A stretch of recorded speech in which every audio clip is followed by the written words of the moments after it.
Elon Musk's proclivity for impulse, for writing things without thinking on his platform X, on Twitter, offers fertile ground for both praise and criticism. Praise because it's really useful to see a work in progress, something that I certainly try to exhibit wherever possible. I think it's important to see how people's minds are turning, but it's also ripe for criticism because somebody of Musk's importance and standing in business, in the world, and as an entrepreneur, as a person who people know about, I think has responsibilities that exceed most other people's. He has a responsibility to posterity. And Musk's recent statement that Farage doesn't have what it takes to lead reform is because he wants to distance himself from Tommy Robinson, underscores his willingness to dive headfirst into political quagmires that he doesn't really understand without careful deliberation. Sometimes it's important to pause before leaping into a torrent. And sometimes, of course, it's not. Sometimes it's important just simply to jump. But in the case of Elon Musk, I don't think he's being chased. I don't think there's any great urgency, except for the urgency to feel that he's relevant.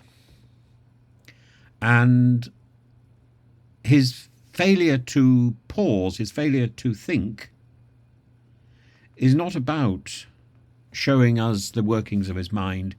It's about the absence of any workings in his mind. And this approach raises a fundamental question. Is Musk the modern man without qualities, perpetually restless and reactive, rather than someone who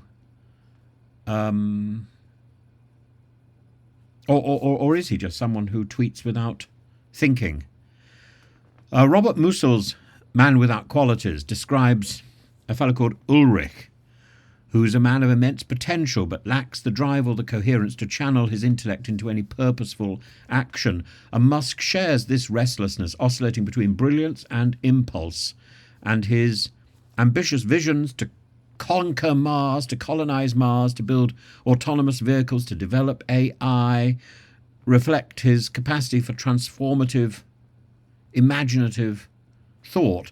But his erratic public statements, from dabbling in global commentary to dismissing climate concerns, suggest a man perpetually experimenting with ideas without fully committing to their implications. In fact, when you go back to the Renaissance, Musk is closer to Leonardo da Vinci than he is to Raphael, for example.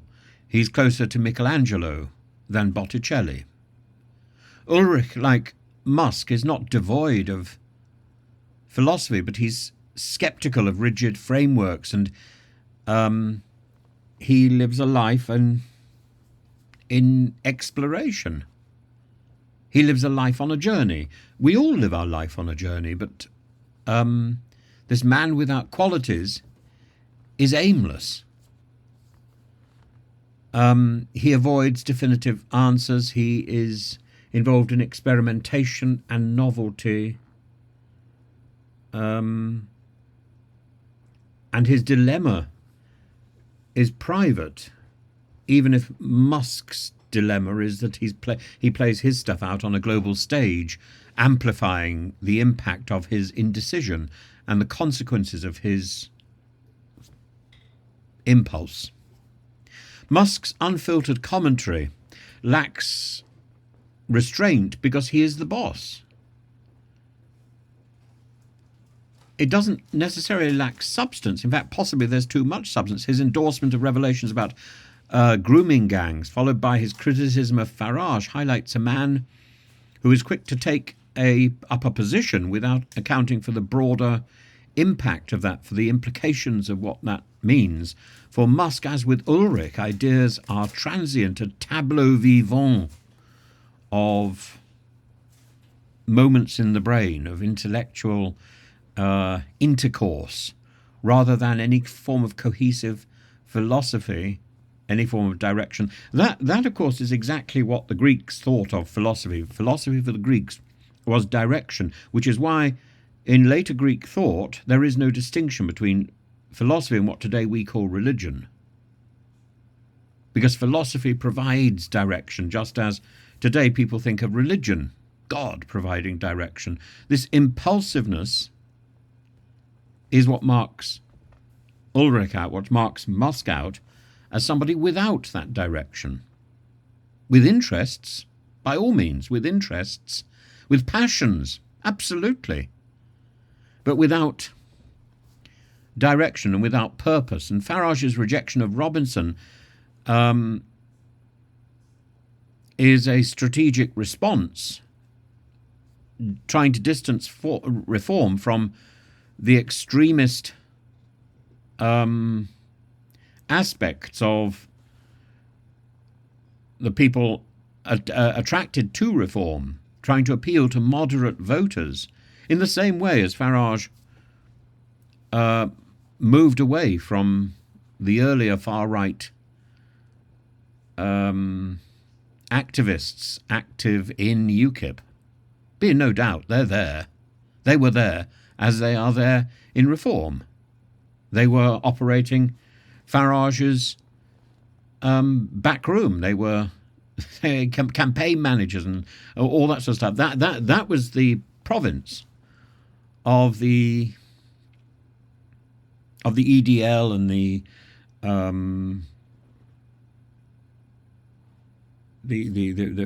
various right-wing movements that had existed beforehand. The British National Party. Musk's criticism, while seemingly principled, undermines the effort by Farage to change the appeal of his party.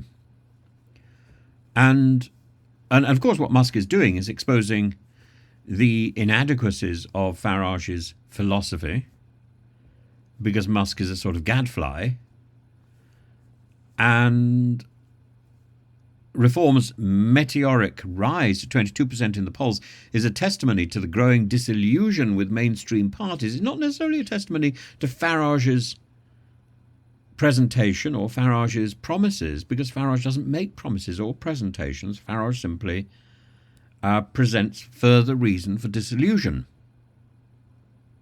as he always has done. And he's sort of met his match in Musk, because Musk probes at everything. Musk chips away like a little woodpecker, and he is too powerful and too big a figure to avoid chipping, whereas Farage has learnt when to pause. If Musk aspires to influence politics meaningfully, his approach will evolve or must evolve, and Ulrich's detachment from definitive paths may be artistically profound, but in politics ambiguity is a liability. And Reform's success actually depends on appealing to a broader base, and Musk's interventions, however well-meaning,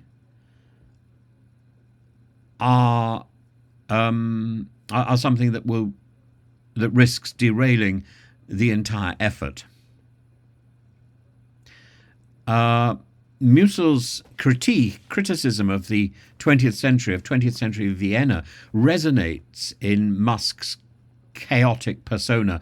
Like Ulrich, Musk embodies the tension between limitless possibility and the absence of grounding principles, and the result is a whirlwind of innovation, controversy, and uncertainty. A man who, for all his genius, is trapped in perpetual reaction to whatever he finds interesting. If Musk wishes to avoid the fate of the man without qualities, he needs to learn how to temper his instincts with reflection.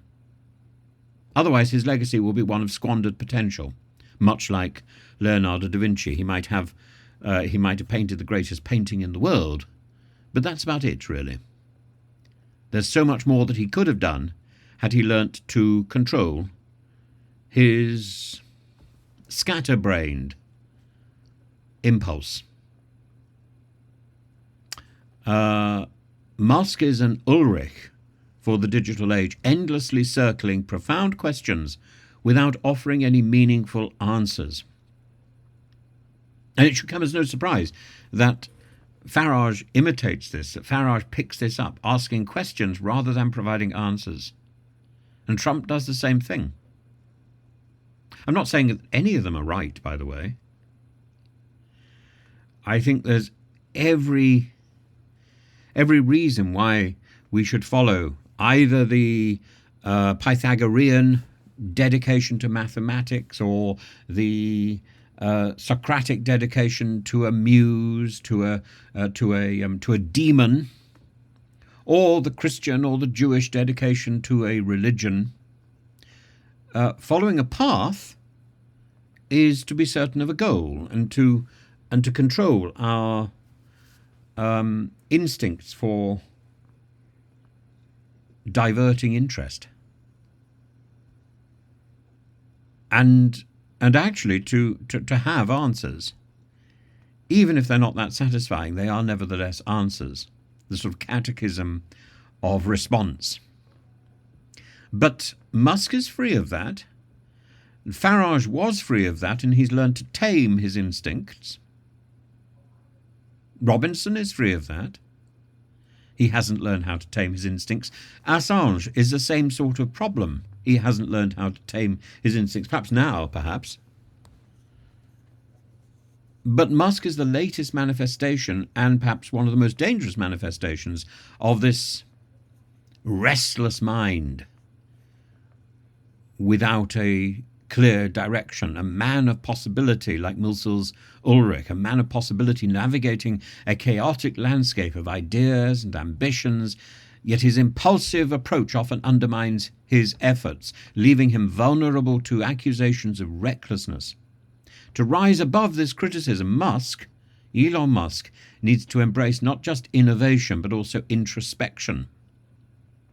And he needs to embrace a goal, to rise above this criticism.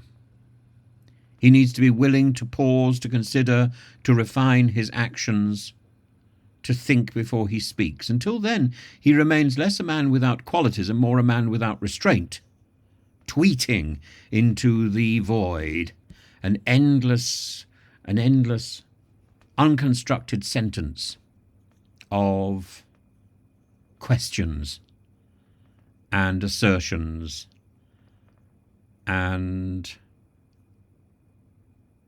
possibilities without any structure, serving really only to do damage.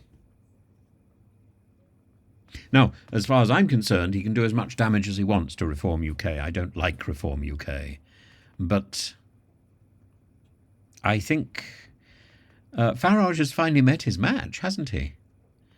The master questioner has met a bigger master questioner in Elon Musk. And if Elon Musk can upset Farage, can upset that apple cart, probably he can do the same thing to Trump. Trump should beware, because Elon Musk is a dangerous friend.